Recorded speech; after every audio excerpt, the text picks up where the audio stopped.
Another amazing episode of Security Happy Hour. That's right. It is me, the Cyber Warrior. This is, of course, CyberWarriorStudios, and we are coming at you live once again. You know how we do every Friday, every Day. We are here. This is the spot to be, and we got huge giveaways going on this evening. Look, I got 5 of these signed by Daniel, the author, and 1 of these. So we are going to be giving away some books. We're going to be doing some big things. And we got a huge conversation coming at you with our guest this evening. But I promise, if you just hang with me for about like 10 seconds, that's all about it takes. I'll be right back.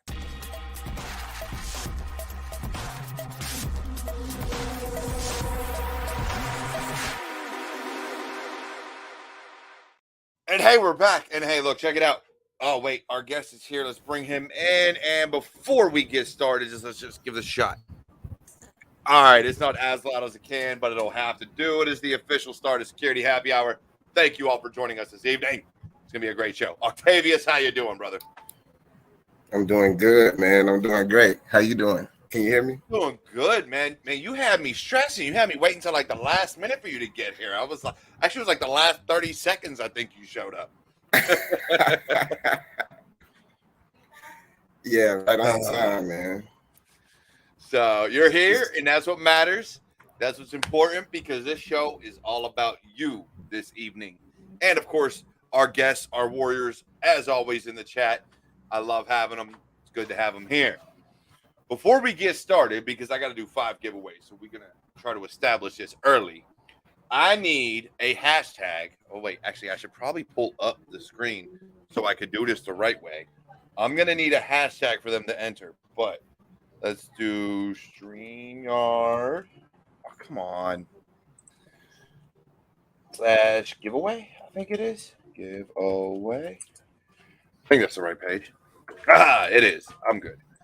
All right. So we need a hashtag to use for these drawings. So what are you thinking? You know what? I just watched one of your videos. It's about 2 weeks ago.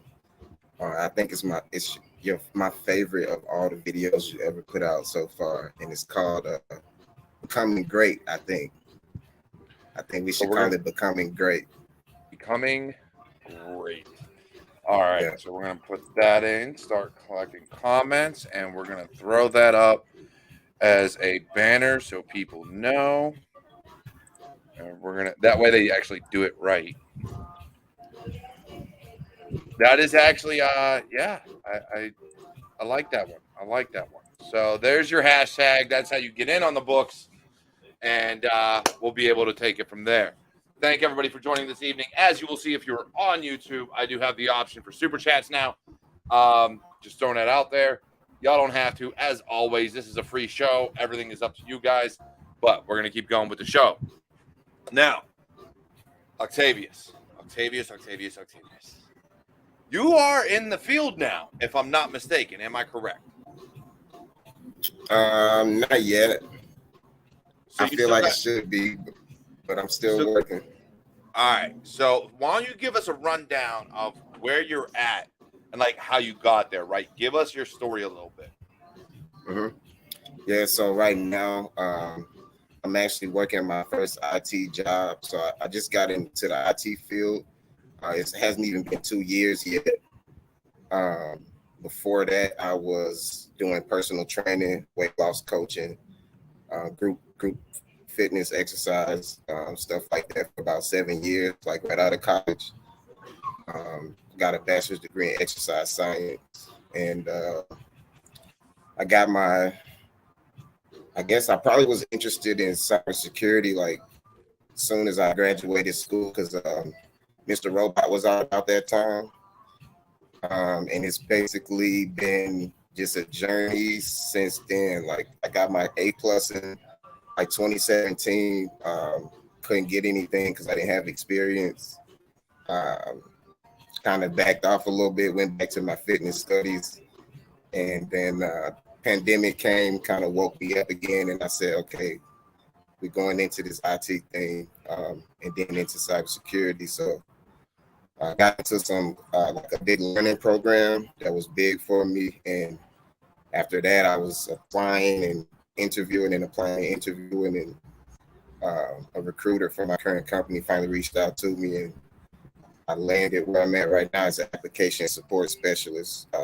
It's basically like kind of like a third tier support. It's, from what I see, kind of like a third tier support kind of thing. So, and then I've been studying a lot of cyber stuff and trying to get my way into cyber. Yeah, and it's going to take time. I mean, but the fact that you're still in IT, you're still pushing forward. That's one of the things that I've noticed that a lot of people neglect, and it's not out of necessarily choice. It's a lot of the people I've interviewed recently are transitioning into cyber later in their career, so they don't necessarily have that time advantage of being able to come from IT, like help desk, sysadmin, or anything like that, into the industry. But they've done their research, they've done their learning, they know what they're doing, and so really getting into the field is what they're trying to do. But yes, there is this disconnect in certain organizations where not having that IT experience at a bare minimum will restrict you from getting a junior level job. And then, of course, we see the job application or the job descriptions out there that say, hey, you need 5 years of experience to be a junior level cybersecurity person. Well, what experience? Oh, you need 5 years experience with Splunk. What? Like, homie, I'm just getting in. I can't have 5 years of experience on something that I've not been allowed to touch for 5 years. Like, I don't get it. Right. So, yeah, most definitely. I completely get it. Yeah, for sure, man. And like you said, man, it just spoke to me. Like, I don't have the time. That's why I work so hard and study so much and practice so much. Because I have to catch up with people who got this education a while ago. So they got the education and they got the experience over me. So just got to catch up, study as hard as I can. And I can't be sitting around in a support position for 5 years. I got to move faster than that. Yeah, and one of the people, and I know you've seen him on the show, I know you've seen me talk about him and things like that, KevTech IT support. He came from support, and he just got his first cybersecurity job recently. I believe it was this year. So he's another good one, and I talk about him all the time. Like, talking to him, doing resume reviews and things like that. And you know me, you reach out to me, I'll review your resume. We'll talk about it. Those are things that'll really help. And I think because you already have started in that area in IT, it'll make it a lot easier for you to transition. It does have it's a lot easier doing it that way than coming in without any knowledge at all, to be honest. So yeah, I'm learning this. I had got a free session with cyber insecurity. Oh, good one. Yeah. I got a free 30-minute session with him, and he kind of said some of the same things. He said it's going to take a while for you to begin, but you got to start already. You giving yourself the knowledge you need, and you also are in the IT field. So he said you got a leg up on a lot of people that's trying to get in. But good advice. But I think your work ethic, and I hope I'm not naive in saying this, but I think your work ethic can control how long it takes you. I'm not saying that you could just outwork the system, but you definitely can push yourself ahead, like you said in the Becoming Great video. It's about what kind of action you're gonna take. And that is, and we got a question here from Arij. I can't. I hope I'm pronouncing that right. He's on Twitch, and I'll get to you in a second, brother. Really everything comes down to you. And so when you're getting into cybersecurity, you have two options. You can let negativity hold you back, and you could, let the disappointments and all this stuff bother you. And I'm sorry, I got to respond to a message real quick. It's on YouTube, so trying to talk to them also. But you can really look at it and You can let the negativity, you can let the disappointment, you can let all this stuff get to you and hold you back. Or you can make the active choice that you're going to do better, you're going to overcome, and you're going to rise above. And I think that is one of the things that separates those that break in and do great versus those that just want to be a victim or want to always feel like, oh, I can't get anywhere because of this, that, or the third. Look, there's a lot of issues out there. Yes, we know this. We talk about it all the time. It is a guarantee. There's a lot of issues in this industry in terms of hiring, especially junior personnel. But ultimately, it comes down to you. It comes down to what you're willing to put into it. Yeah, man, you have control, man. It's a mindset that you have to believe you can manifest whatever you want around you, and it's not gonna come because you want it. It's gonna come because you want it and because you work for it. So just take control and work for it. I didn't like my job before. I wasn't getting paid enough to live and handle my responsibilities. And like I said, when the pandemic hit, I just woke up and took control and said, okay, this is what I'm gonna do, and this is where I'm gonna go, and I'm not gonna stop until I get there. Yeah, definitely.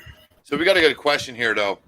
And I know kind of you're trying to break in too, so it'll kind of be both of us answering this, but can a person who does not have prior practical experience work as a security consultant, or does this differ on the procedures or requirements of each organization?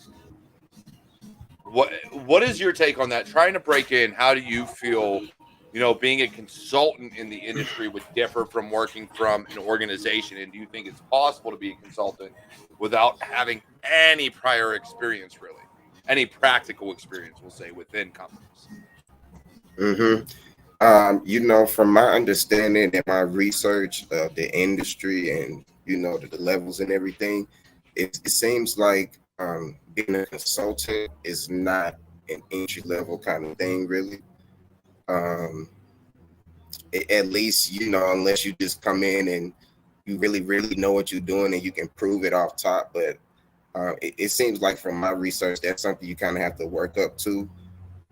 Especially in that environment, like you said, you're dealing with multiple clients and multiple customers. So I imagine that could be fast paced and kind of stressful for a new person. So unless you're just super talented and you just learn super fast, my understanding is that it'll be pretty tough to break in as a consultant. But tell me what you think about that. Am I on the right track? Yeah, actually you are. So I've been a consultant. I've been in several different roles. It wasn't until this year that I actually became a manager. And consulting is one of those things you have to have the experience to be able to talk to clients. That's not to say that you can't do it. That's just to say very, very, very, very, very rarely will you hear of an organization hiring a junior level consultant that has no experience. Because there's a difference between a junior analyst, a junior engineer, and then a junior consultant. And that includes pen testing as well. Because pen testing is even then still a little different. You can get a junior pen tester role with no experience. At least you should be able to. I know Trusted Sec and a few other organizations that will hire that way. You have no experience, but you kind of have the certifications, the background. You've been doing your labs. You can talk to it, and you know what you're doing. But if you're in a truly consultant role where your job is to guide clients, then it becomes very difficult to guide clients on something you've never seen. And if you don't have the ability to speak to any of the tech stack at all, because all you know is your certifications and what they taught you, then I cannot hire a junior consultant. I can hire a junior analyst. I can hire a junior, we call them consultants where I work, but essentially it's somebody that has experience in the field. But even as a junior consultant, you need to have experience.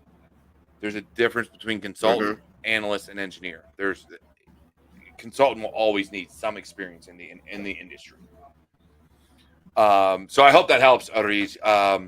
Again, I get what you're coming from, and I know you have it here. You have professional certifications such as Security Plus and but those will not give you those will not give you the knowledge you need to talk to clients. I'm sorry, it just won't. Not from a consultation standpoint. Again, it took me years to be able to speak to this. I've lived this industry since I was a kid. Like, I'm 36 years old and I came up in IT and cybersecurity and all that stuff. So it's different for me than people trying to break in. But that's the only advantage I have is like I found IT as a kid. Not as an adult. You've been out there in the wild and ran across a lot of stuff. But as a consultant, they're gonna expect you, hey, this popped up and you're gonna have to jump in there and deal with it. And it's gonna be stuff from the wild that your books might not have taught you. And that always comes down to, and this is one of the things that I love about cybersecurity, is there are different areas for everybody. So me, I can research and find answers quickly. Anything I need. And Octavious, I don't know what your learning style is, but you know, it aided me for a while after I went through the Army training for a bunch of SANS training, is I can learn like this. You show it to me, you give me it on a screen, you tell me to do it, I can do it, I can figure it out, and it'll happen in minutes, hours, whatever. It's not going to take me that long. In this industry, there are jobs where you have the ability to take time to learn and understand things. Then there are positions like consulting, incident response, even pen testing at times, where you have to be able to learn on the fly and go. If you cannot do that, if your mind, and again, it's not a blow to anybody. It's not supposed to be something negative, but if your mind just does not click in that way, where you can learn and go quick and literally like, hey, we were breached. I need to know what to do. All right, cool. Do a real quick Google search. Let's figure it out. Let's figure out what the ransomware is. Let's figure out what happened. Let's go about our business. If you can't handle that environment, then you will not be good in certain roles. Doesn't mean you're not good for cybersecurity. And when I first broke in, when I was in the Army and actually getting the certifications, I was pissed. I was like, if you can't learn this certification, get the hell out. Like, literally, you have 2 weeks to go. Bounce. Deuces, I don't want to see you here. But then I learned. Yeah, it's there tough. are different areas. Because I came from military, like learning it on my own, and military and everything else. And then actually experiencing the field in the civilian sector, completely different can of worms. And then as I got older, I got a better understanding. And so I think there are rules for everybody. You just have to find your niche. Yeah, that's interesting. Okay, we'll save that one. Can you elaborate a little bit on some of those different types of roles? Like, kind of what would they look like? So you mentioned incident response. You're going to have to be able to jump in there and hit the ground running and know what to do. What would be some of those slower pace where you get more room to learn kind of roles? Your analyst and engineer roles, generally speaking, if you can get into a junior level engineer or an analyst role, it gives you that room to grow and really expand within the industry and understand things. Even a junior pen tester role, you're supposed to be coming into one of those roles, really never doing it in enterprise, maybe doing some hack the box or try hack me or something like that. But you're not supposed to be coming into something where you're a red teamer and you're going to get in there quietly and nobody can ever find you. No. A junior pen tester, no Nmap, Metasploit, and maybe a few other tools to be able to break into things, possibly even Burp Suite and things like that. But those hands-on technical roles of implementing and analyzing, those are generally like you have that time to figure it out, especially as a junior. When you're looking at your fast moving things, IR is not something you can really get into as a junior, and B, if you can't learn on the fly, because there are so many different nuances to malware that in order for you to figure out where things started, you need to be able to figure out what's going on and be able to do the research, bring a company back up and running, deliver evidence, do incident handling. Like, you have to either have all the knowledge already or know how to find it. Because if you don't, then you're putting a company that is already down. They're going to lose more money because you're taking too much time. Right. And so you have to look at it from that aspect of things. Okay, one quick follow-up then, Derek. So do you think people have the ability to say, like, practice enough malware analysis and even write enough malware on their own and do whatever they can on their own so they could be in the headspace to be able to jump in there and figure stuff out? They're working from a different level than somebody who hasn't done all that work. Yes. And that is because think of your brain, think of the way we think about things as muscle memory, right? Mm-hmm. So if you do something so many times, it becomes muscle memory. You know what triggers to look for. I have my GREM. I have my reverse engineering malware certification from SANS.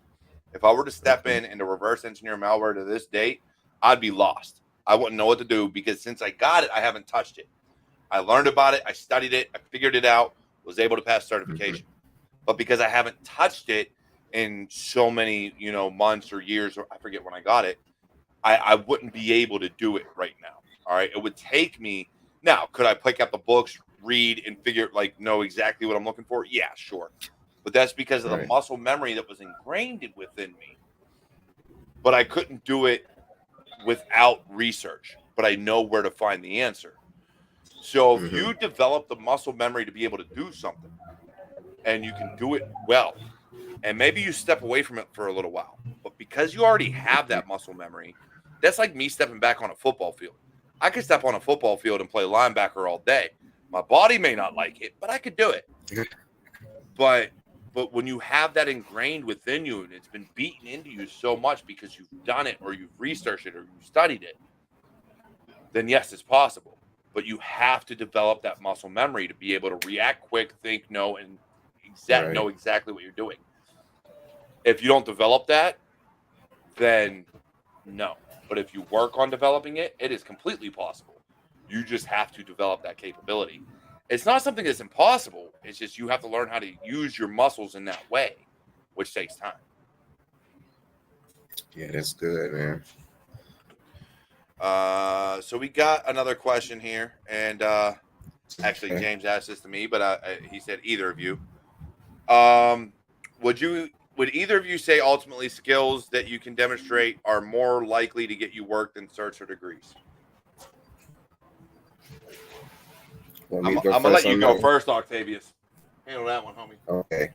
Okay. Let me process that one more time.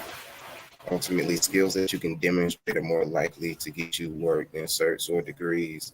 And so I think, my first idea is from all my research and digging, there are certs that give you qualification and at the same time demonstrate skills, like Blue Team Level 1.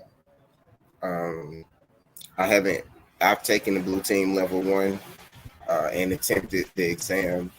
We can talk about that if you want to.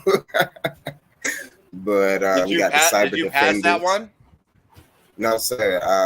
I'm gonna just be honest with you. I failed it twice on both of my free attempts. It happens. I did much better the second time. But yeah, that's another story, man. But yeah, I do think there are certs like Blue Team Level 1 that demonstrate skill, which is kind of why maybe I shouldn't have did that, but I kind of pursued it before Security Plus. Because when I started looking into cyber, I realized where I wanted to go was a technical, hands-on kind of route, and I knew Security Plus was a good foundation of knowledge, but I wanted to get my hands on the keyboard and know how to do stuff and know how to use the tools and stuff. So look into the certs that do demonstrate, and if you can't do that, if you're in school or whatever, I would say do both. If I could go back, I would major in IT, computer science, and I would do as much practicing and learning and studying outside as I could and try to get certs. If it's all out there and you can do all of it to get ahead of everybody, why not do that? Yeah, definitely. I think it's a combination of the two, right? So and Griffin Infosec put it earlier in the YouTube chat. Certs and degrees get you through some of your HR doors. Not all, especially not if you're looking, if you talk to me. Networking is really key to doing a lot of things these days. So that's not a necessity, but if you are applying to jobs, not networking to get a job, then yes, it is a necessity. There's a lot of systems you're not going to get through because you don't have those. However, it's not an immediate check off the box. Like, it's not going to happen. I personally will take skill sets. I will take, if I am looking for a certain tool set that somebody knows, I will go out of my way to find someone with that tool set. So, for instance, like, I recently hired someone that I needed to know knew Splunk. Like, that is, I needed to know they knew it. I have a lot of work coming in, that's Splunk work. I need to know someone that knew it backwards and forwards. So that's what I was looking for. I didn't care about certifications. I didn't care about degrees. I didn't care about anything about that. I needed to know they can mentor people, they can motivate people, and they knew Splunk.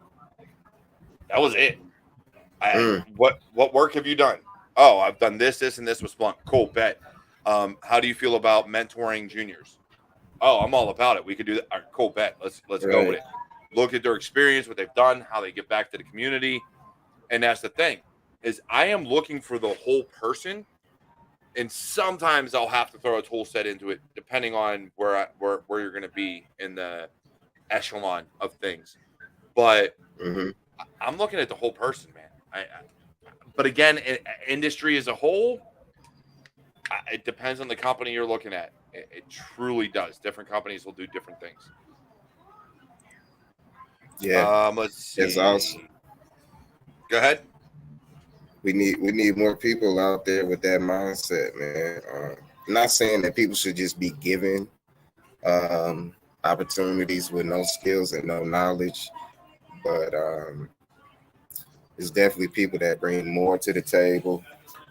Like you said, the intangible skill set of being able to mentor and having a motivational and positive mindset with the team. And for the most part, I believe me or anybody else can learn that technical stuff with enough practice. Yeah. The technical side, there's a lot technical you can do that doesn't require anything more than practicing at home. CashApp IT support. I always go back to him because of the labs, because of the videos that he does. And he goes above and beyond what I do.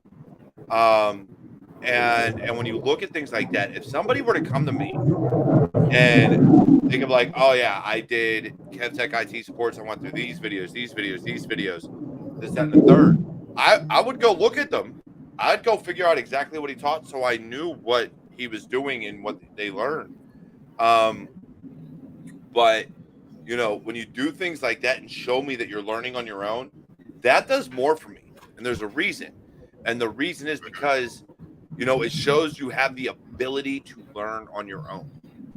You have the drive and the passion to really carry yourself forward in this field.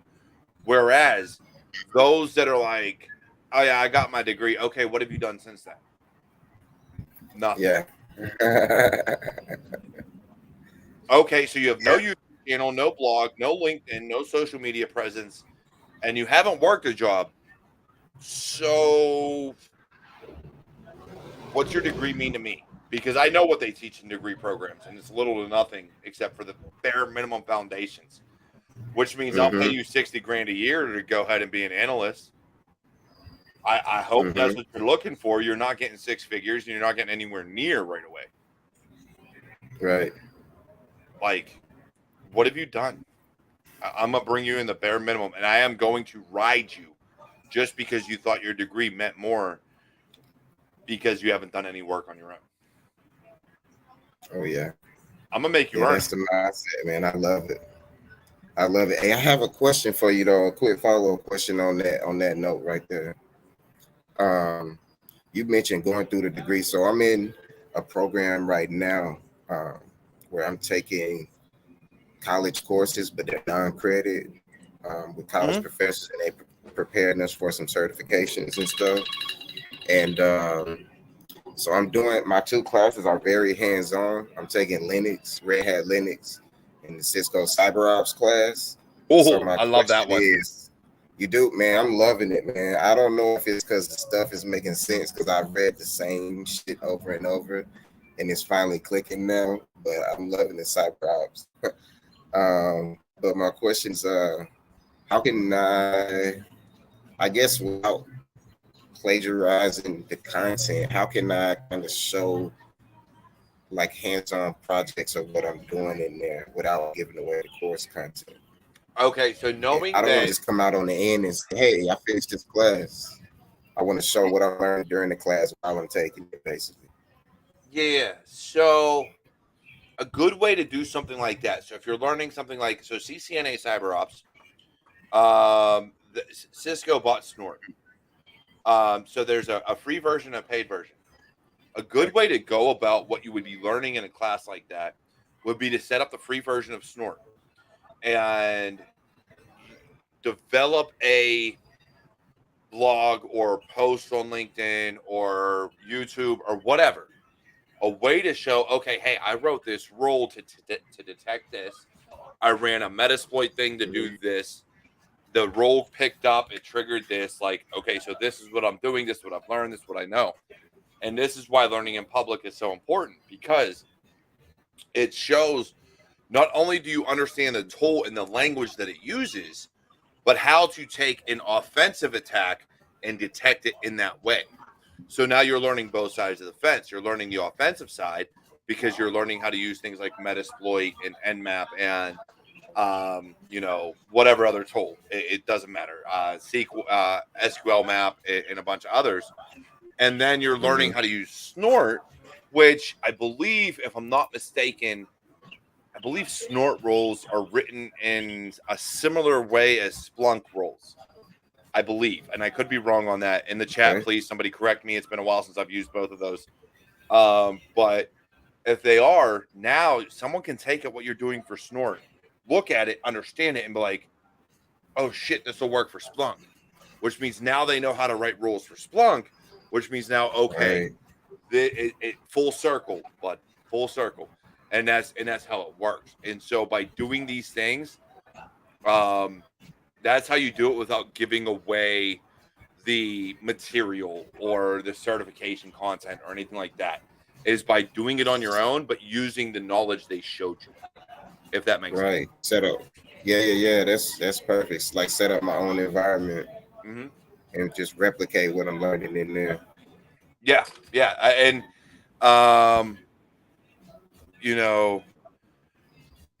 Snort logs can be ingested from Splunk for sure. So yeah, it's. What about using a Smith? I don't know. Did you type that wrong, homie? God, Paul, I think he typed that wrong. I don't know what a Smith is. Not ringing any bells for me. But no, so it's one of those things. There's ways that you can do it. And I honestly, in my position now, when people apply, I Google their name. I look them up on LinkedIn. I do all these things because I want to figure out what they're doing, what they've done, and who they are. Splunk Enterprise is also free for 60 days. Oh, Skit. All right, cool. He did typo that. Not Smith, Skit. So yeah, whole cyber human initiative community challenge. Yes, Paul puts out challenges for whole cyber human initiative. Holy crap, that's a lot of words, homie. You're killing me. But he does that, and so yeah, there's a whole thing you can do. Security Onion is another good one. Actually, I just talked to an organization today. I talked to one of their founders, and they are doing a massive Security Onion deployment. So that's another big one you can get into. If you can do, I have a whole lab on setting it up. Security Onion has GitHub repos out there to setting up a whole Terraform, like in the cloud lab, Security Onion. And we're talking machines and the whole operating infrastructure and everything. So there's a lot of different ways you can do it. Just record it. Just put it on video or write about it. Take screenshots of everything you're doing. Be like, hey, yeah, I did this, and this. This is what I found. This is what I did. Da, da, da, da. And that's how you get seen, and that's how you get this visibility. You know, this episode is all about going from noob to warrior. To go from noob to warrior is putting yourself out there and actually putting in the work. You're doing it, Octavious. It's just a matter of putting it out there. If you understand what I'm saying. Oh yeah. Yeah, Neil told me the same thing, man. He said, just get it out there more.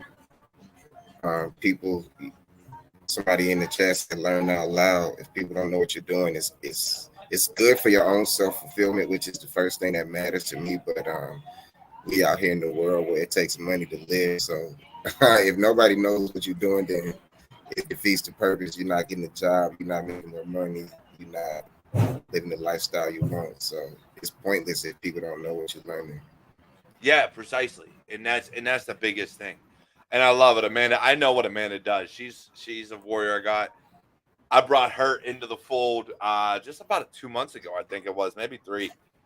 She said, you're Googling people and not tagging me in. She's one of those FBI investigators, like not officially, but she's one of those people that can find anybody doing anything, anywhere, anytime.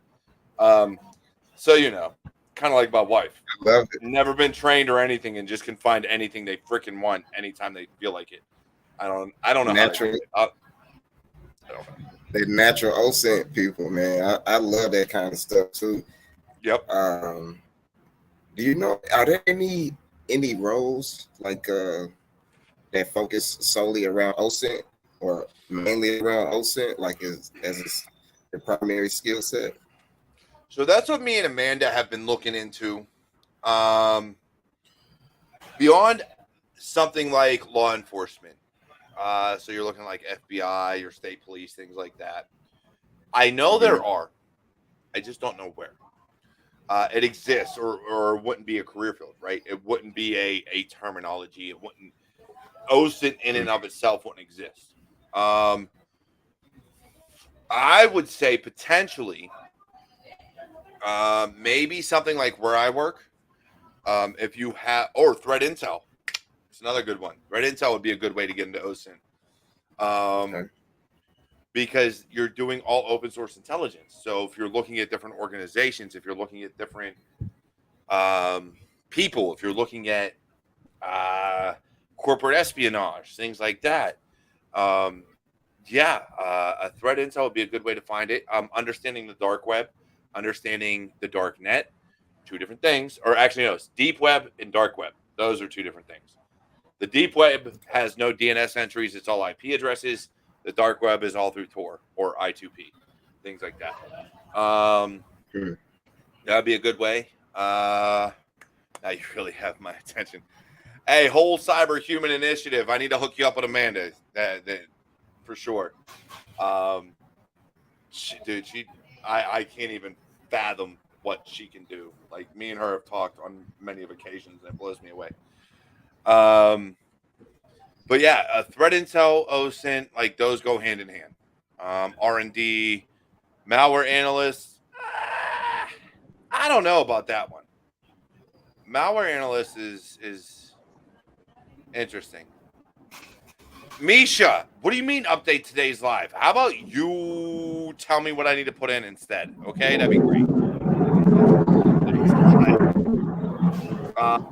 But yeah, so that'd be a big one. But yeah, I mean, it's all over the place, man. There's a lot of different things you can do. We do have another question here, though, from Carrie, and I feel bad because every once in a while he'll ask questions that are completely off topic, but this one is actually very much on topic. Question: I haven't done much for certs, and even though I have the A+ where I live, they want me to relocate. Trying to get into work at home or anything and nothing. Actually, that's not exactly a question, even though he said it was a question. Still love you, homie. But so if he has his A+, where would you think he should start? A+. Does Carrie have any IT experience at all right now? Have any what, IT? I know he's done some side jobs. He's done some side projects. But yeah, I don't know if he's actually. Carrie, please chime in if you've actually worked for an organization doing IT. And not Yeah, Octavious Williams. I would say for Kerry, if he hasn't gotten any experience yet, I would just go do kind of what we were talking about earlier, is go create that experience through labs and stuff like that. So I would start with Tech IT, and I would be going through my Hackney on the side when I'm not doing Tech IT. Yeah, that's what I would be doing, because with no experience, I would say the Tech IT is probably going to be realistic skill sets to build for the kind of jobs you could be looking for right now. And then to try Hackney is going to be like a fun, gamified way to build the skills to get past, to start building the skills to get past that starting off IT job. So I would do that combination. Kev Tech organized. He said he organized his hands-on stuff from YouTube into his course on Udemy that I got for free a while ago, but I don't think it costs that much. But that's what I would do, Kerry. Crap.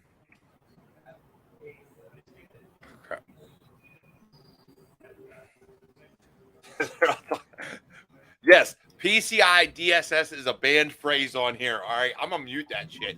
No one's gonna be allowed to use it anymore. All right, so look, check it out. We got 26 people watching this right now. Becoming great, hashtag becoming great, can and will get you one of these or this. I don't know what order I'm gonna do it in yet, but you need to put in hashtag becoming great in order to win one. I've only got. Can I enter for this? Yes, you can if you're in YouTube, LinkedIn, Twitch, Facebook, any of those. I've only got 7 entries so far, which means I've got 6 books and 7 people. 6 of the 7 are going to win. So if y'all want to win one with the 20-some people that are in here, please put in hashtag becoming great. Does that take me to 8? Yep. Oh, we're up to 10 now. All right, so even better. Keep it going. But yes, so, you know, certifications are hard because the A+ is a general IT certification. And it does nothing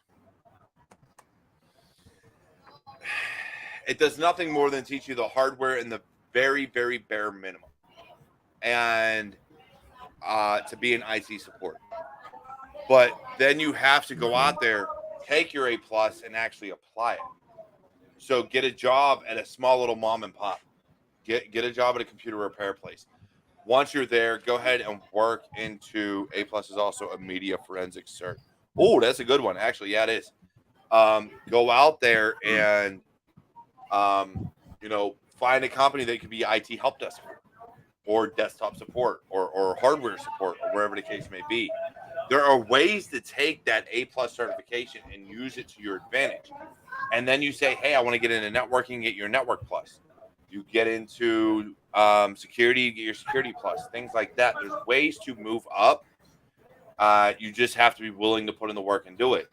And again, Carrie, I know you have a lot going for you. I know a lot about what's going on, but you got to get into some of these smaller organizations and put yourself out there. That's the best way to do it. It's just going to take time, honestly. County governments are a great place to get your foot in the door. Very true. I was just thinking that. Yep. I think that's true. Why can't I get... All right. I guess I have nothing started anymore. All right. So becoming greats out there. We got 15 minutes. I'll share this here in a little bit. What's another good one, man? What other issues you got going on? What other comments, concerns? What you got, Octavius? I got a question for you. What kind of legal advice can you give me without tarnishing the exam to help me pass the Blue Team Level 1?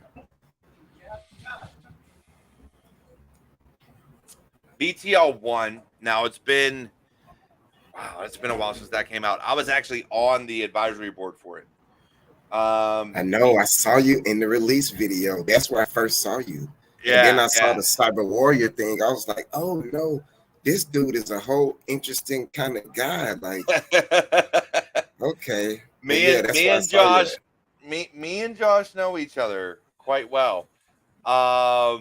He's doing a lot of big things, and I love what he's doing.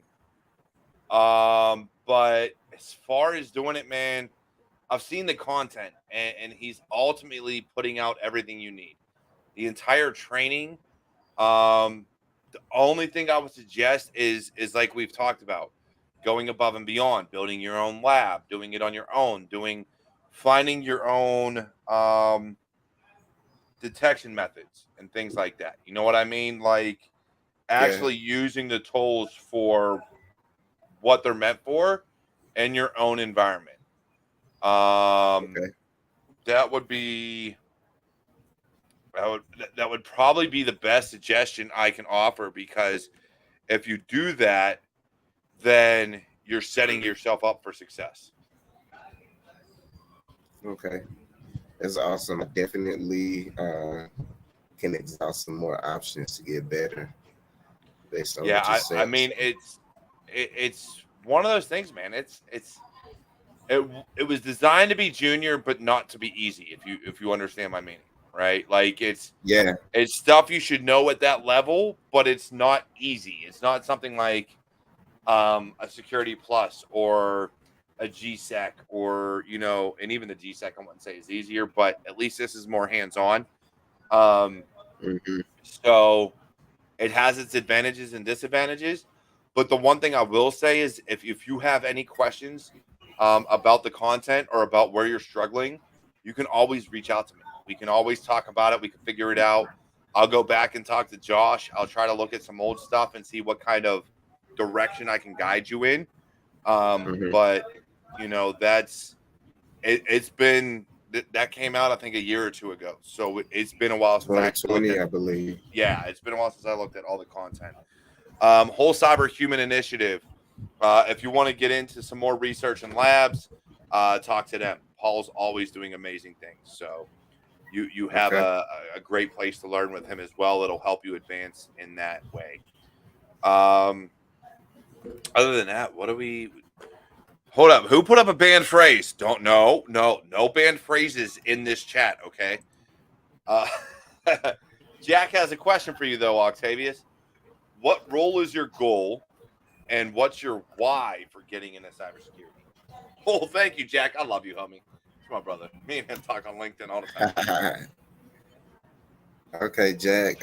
So my role, I guess you would say it's levels to it. So I want to become a consultant, but I know I'm gonna have to work up to that. So right now I'm just looking to become a SOC analyst, and I know there could be like different levels and responsibilities to the different levels of a SOC analyst.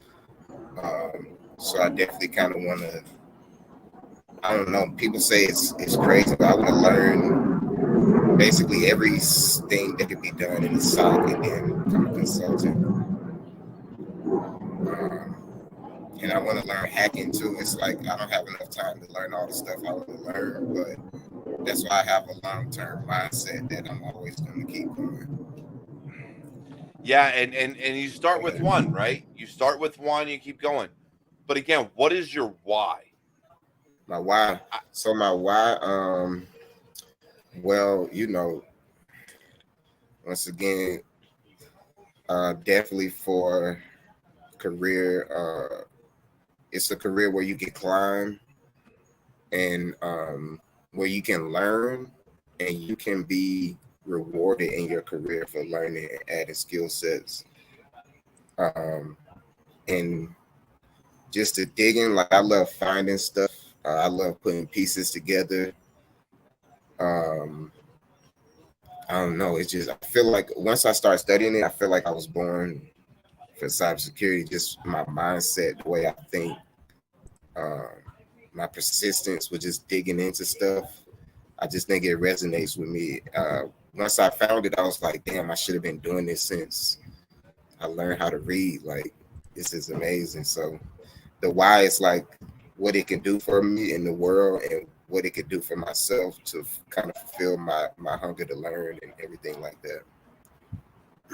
Yeah, and I can't disagree with that. It is a lifelong learning career field, and this is one of the things that, and this is why, when I talk about cybersecurity, I talk about it in such a way. It's like being, I don't agree with the way they teach things, in some extent, because you look at doctors and you look at lawyers and things like that, and things are always changing. You always have to learn. So 9 times out of 10, you get paid a lot more in those roles.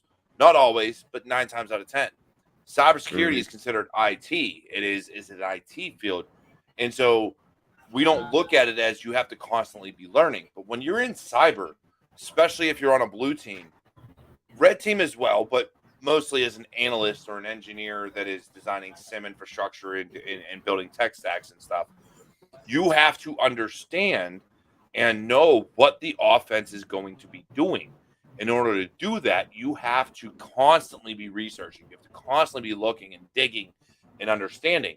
This is why when I talk to people about things like the dark net or the dark web, if you don't know Tor yet, you might want to make it your best friend, because that is where information is sold.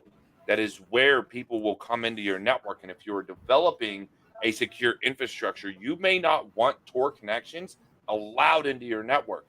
And there are certain firewalls and certain IDSs, not IDSs.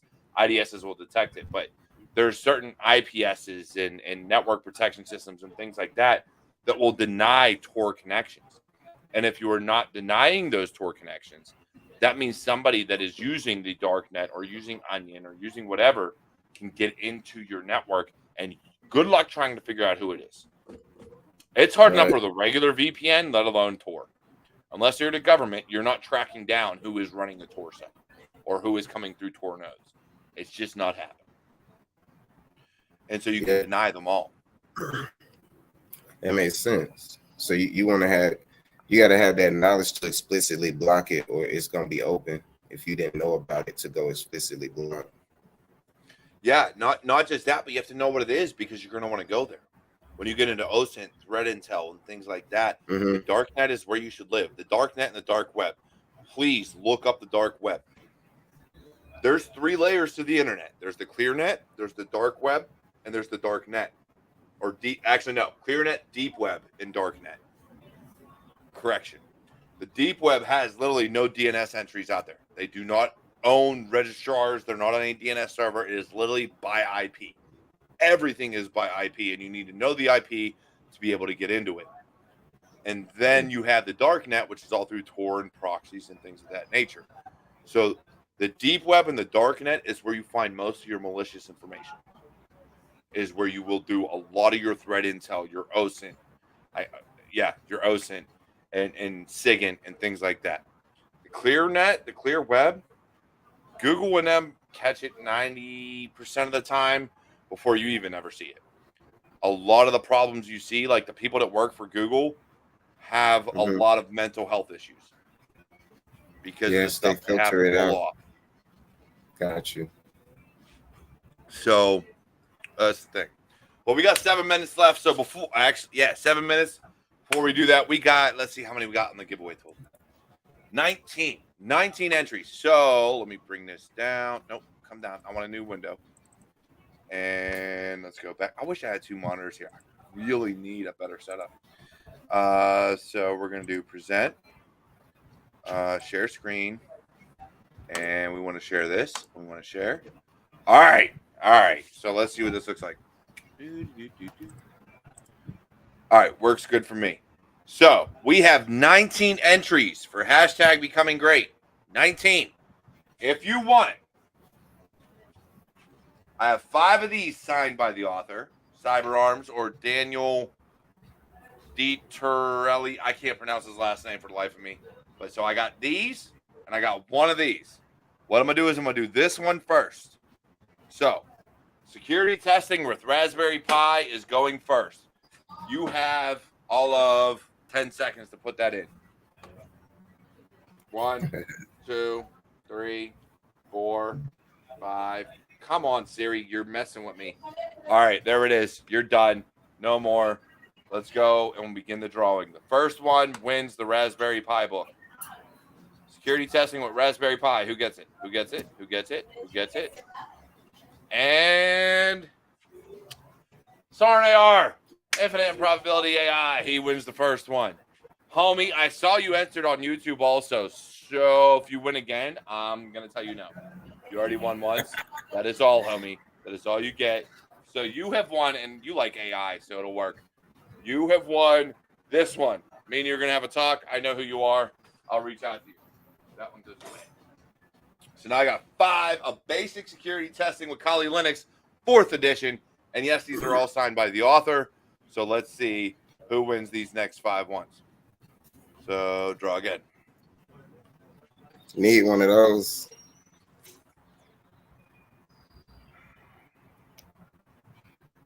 Oh! Wow. I manifested There it. it is. I'm trying to tell you. Right. Our guest tonight won 1 copy of Basic Security Testing with Kali Linux 4th edition. So we got 4 more. Yes, sir. Right, 4 more. Let's go. All right. And the nice thing is they fixed it so it pulls your name out. So we're going to draw again.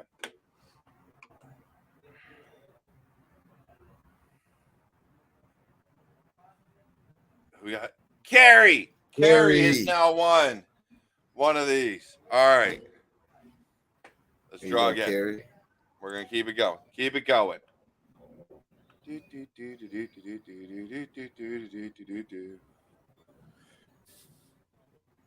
Raheem. Hey, Raheem. I don't know you, homie. You're going to have to leave a comment and get a hold of me on Discord, Twitch, Facebook, something.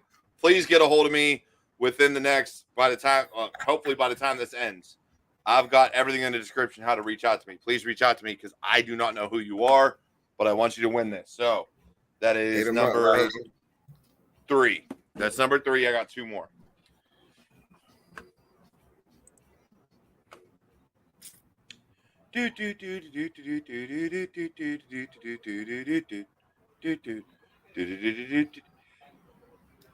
Deco. I don't know who you are either. So please, you've got until 10 minutes after the show ends to reach out to me, or I'll be giving these away next week. I really don't care. Twitch, LinkedIn, Instagram, Twitter, Facebook. I'm all over the place. Please reach out to me with your name. We will get it sorted out. Let's go again. So that's 3, right? 3? Or is that 4? 3.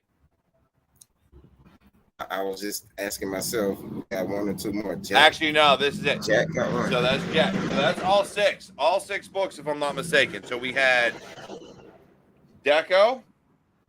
We had Raheem. We had you, Octavious. We have Jack. Am I missing one?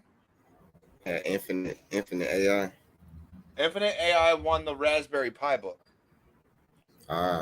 So I do think I need 1 more. Do I need 1 more? Everybody in chat, tell me because I lost count. Do I need 1 more?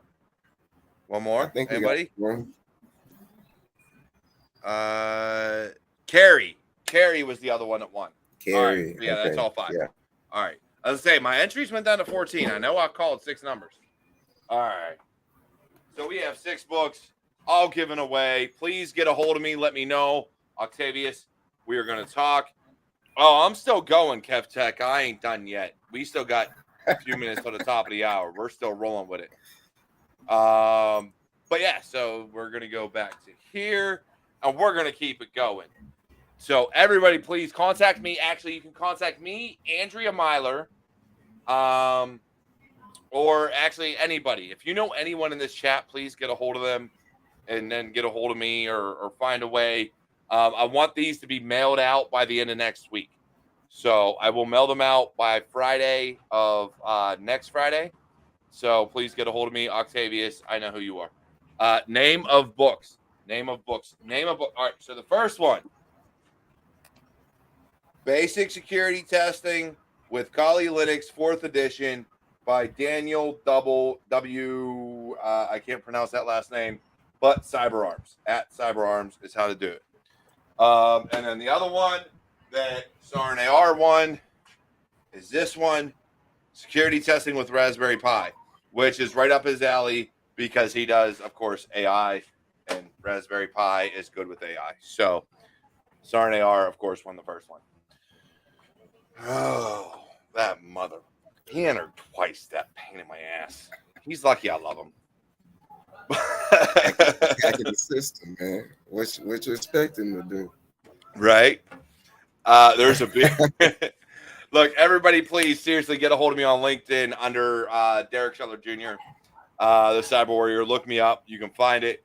Andrea Myler, Monawa, Bill Lack, all these people. Everybody in chat knows me. Please get a hold of them on whatever platform. Get a hold of me. We'll figure it out. Otherwise, look, Octavious, we are at the top of the hour. What have you been drinking tonight? I got to ask because I see a whiskey glass. I got to know what you're drinking. It's a little Altos. Okay. You know me. I got to do my beer. Me and beer just get along so well. But otherwise, look, if you have advice for anybody trying to get into this field, and I know you're still working on getting in, and in chat, please, in chat, go ahead and give your advice as well. If you have any advice to give to somebody trying to break in, what would you say? I would say don't just want to get into cybersecurity. Do some research on what you want to do in cybersecurity, because I think it'll speed up the process of you getting in, because you can hone in all your practicing and learning on that area and just brand yourself in that area and get in instead of being kind of scatterbrained. And just be relentless in your work ethic. And it's cool to be a nerd. It's cool to study. It's cool to commit yourself to learning for the rest of your life, whether it's for work or for spiritual development or any areas in life that could benefit from continuous learning. So yes, always learn, and I don't know, people in different situations, but I would say don't be in a rush. Look at a longer scale of time with what you're doing and expect to work for something to get there, and expect to work to stay there. And that's it. Yeah, definitely. Look, first and foremost, skull, cheers, pros, whatever you want to say to everybody out there. Look, I love you all. Here's the thing. Octavius said it best. All right, you got to work for it. You got to want it. You got to earn it. Do your research. Understand what you're getting into. Please do not go up to someone that you wish to be your mentor and say, I want to get into cybersecurity. How do I do it? Where? What do you know? What have you researched? I don't want you to come at me and be like, oh, well, I want it for the money. Cool. You're never going to find what you enjoy that way, but all right, we'll go with it. But I love you all. You have all been amazing. Again, before I go, from now on, super chats are at the bottom. You can also go to any video. There are ways to give thanks. There are ways to donate to the cause. It's all in the description below, as well as in the live chat. I love you all. Take care. Enjoy yourselves. Have a fantastic weekend. And one more thing, Octavius, while you're here, we have one more week of Men's Mental Health Awareness Month. I want to say to you and to any other men in chat, I'm taking this beyond a month. We are going to start doing this more frequently, more often. If you need someone to reach out to, please reach out to me. I am here for everybody. Burnout's real. Mental health is real. All these issues are real. They're not going away anytime soon. It's going to take a huge change and a huge shift. So if you need to talk to somebody, please reach out to me. I will always here for whoever needs it. Otherwise, look, I love you all. You're all my warriors. You're all my family. And I will see you next week with another amazing episode of Security Happy Hour.